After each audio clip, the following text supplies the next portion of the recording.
स्वतःला IAS अधिकारी सांगितलं. पंतप्रधान, गृहमंत्री, संरक्षण मंत्र्यासोबत बनावट फोटो दाखवले.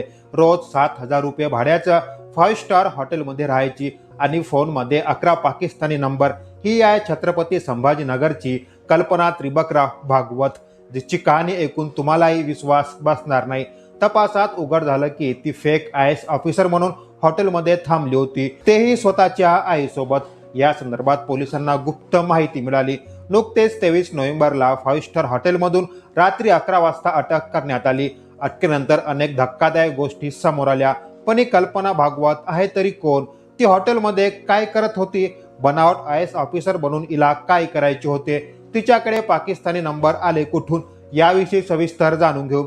नमस्कार, मी पंकज, आपण बघता बोल भाई. 1980 मध्ये जन्मलेल्या कल्पनाने पदवी शिक्षण पूर्ण करून डॉक्टर बाबासाहेब आंबेडकर मराठवाडा विद्यापीठात वरिष्ठ सहाय्यक लिपिक म्हणून नियुक्त झाल्या.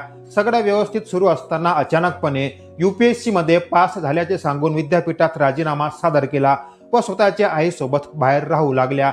वडील निवृत्त सरकारी कर्मचारी आहेत. प्रथम यांनी स्वतःचा बनावट IAS ऑफिसरचा ID कार्ड बनवला. तिच्याकडे 2017च्या UPSC यादीची बनावट झेरॉक्स कॉपी होती, ज्यात तिचे नाव 333व्या क्रमांकावर दाखवले होते. ही यादी पूर्णपणे खोटी होती. तसेच पंतप्रधान, गृहमंत्री, संरक्षण मंत्र्यासोबत बनावट फोटो बनवले. स्वतःचा घर सोडून मे 2025 मध्ये कल्पना आपल्या 70 वर्षीय आईला घेऊन सिडको N4 मधील हॉटेल अँबॅसिडर अजंठामध्ये राहायच्या. तिथे त्यांनी IAS ऑफिसर असल्याचे सांगितले. रोजचे भाडे 7,000 रुपये, 6 महिन्यात एकूण बिल साधारणतः 12 ते 13 लाख रुपये.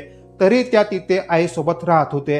हॉटेल स्टाफला सांगायची, मी IAS ऑफिसर आहे, दिल्लीहून आले आहे, ट्रान्सफर झालंय, लवकरच मी इथे घर घेईन. रोज सकाळी 11 वाजता उठायची. ब्रेकफास्ट, लंच, डिनर सगळं रूममध्ये करायची. हॉटेलच्या गाडीत फिरायची. स्टाफला माझी गाडी दिल्लीत आहे असं सांगायची.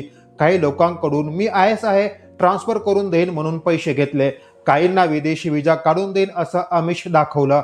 एका उद्योजक महिलेला भारतात आणण्यासाठी दिल्लीतील अफगाण मित्राकडून पैसे घेतले होते. पण हॉटेल मालकाला तिच्या हालचाली शंका येणाऱ्या वाटल्या. ती IAS ऑफिसर म्हणायची पण कुठेही जात नव्हती आणि IAS ऑफिसरला सरकारी बंगला आणि गाडी फ्री मिळतो, तरी इथे कशी काय अशी शंका वाटू लागली. यामुळे त्यांनी तिचा आधार कार्ड तपासला आणि इथेच तिचे पितळ उघडे पडले, कारण त्यात नाव वेगळे होते आणि फोटो वेगळा दिसत होता. त्यामुळे त्यांनी लगेच पोलीस विभागाला सर्व माहिती सांगितली. संभाजीनगरचे सिडको पोलीस पथकाने गुप्तपणे 23 नोव्हेंबरला रात्री 11 वाजता रूमवर पोहोचले. कल्पना आणि तिच्या आईला ताब्यात घेतलं. रूमची झडती घेतली आणि जे सापडलं ते पाहून पोलिसांनाही थक्क झालं. पोलिसांना तिने दिलेल्या दस्तावेज तपासले आणि व्हेरिफिकेशन नंतर स्पष्ट झाले की आधार कार्ड तडजोड केलेले होते. तपासात फेक नियुक्तीपत्र, UPSC निवड सूची आणि इतर फर्जी कागदपत्रे सापडली. त्याच्यावरून तिला अटक करण्यात आली. पोलिसांनी कसून चौकशी केली. चौकशी दरम्यान समोर आलं की तिच्या मोबाईलमध्ये पाकिस्तान व अफगाणिस्तानमध्ये असलेल्या व्यक्तीचे मोबाईल नंबर होते. त्यात काही सैनिकी बंदर कार्यालयाचे नंबर होते. तिच्या बँक खात्यात पाकिस्तान आणि अफगाणिस्तानमधील मित्रामार्फत आणि काही चेकद्वारे मोठी रक्कम ट्रान्सफर झाल्याचे आढळले. तिच्याकडे 19 कोटीचा चेक आढळून आला. याशिवाय काही डिजिटल फोटोज आढळल्या, ज्यात ती विविध पतसंस्था बरोबर असल्याचा दावा करत होती. कदाचित हे लोकल कामासाठी, प्रभाव निर्माण करण्यासाठी वापरत होती. इस्लामाबाद येथील यामा गलीब सोबत रोज चॅट्स करायची. दिल्लीत राहणारा अफगाणिस्तानचा मोहम्मद अशरफ खिल सोबत बोलायची. हा तिचा प्रियकर असल्याचे म्हटले जाते. पंतप्रधान मोदी, अमित शाह, राजनाथ सिंग, देवेंद्र फडणवीस, एकनाथ शिंदे यांच्यासोबत मार्क केलेले अनेक फोटो दिसले. पोलीस व गुप्तचर यंत्रणा संयुक्तपणे तपास करत आहे. नुकताच दिल्लीत झालेल्या स्फोटाच्या वेळी ती दिल्लीत होती. शक्यता व्यक्त केली आहे की हे फक्त फसवणूक नाही, तर राष्ट्रीय सुरक्षेला धोका निर्माण करणारा जाळ असू शकतो. 23 नोव्हेंबरला रात्री 11 वाजता कल्पना व तिच्या आईला अटक करून 10 डिसेंबर पर्यंत पोलीस कोठडी सुनावण्यात आली.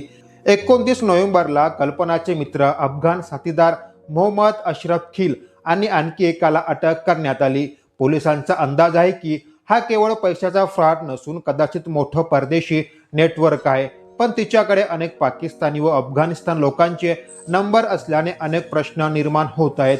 तिच्याकडे यांचे नंबर कसे? ती त्याच्यासोबत कुठल्या विषयावर बोलत होती? याविषयी लवकरच अंतिम अहवाल समोर येईल. या घटनेविषयी आपले मत काय आहे हे कमेंट्स करून नक्की सांगा. जर आपल्याला व्हिडिओ आवडल्यास एक लाईक, शेअर, सबस्क्राईब नक्की करा. धन्यवाद.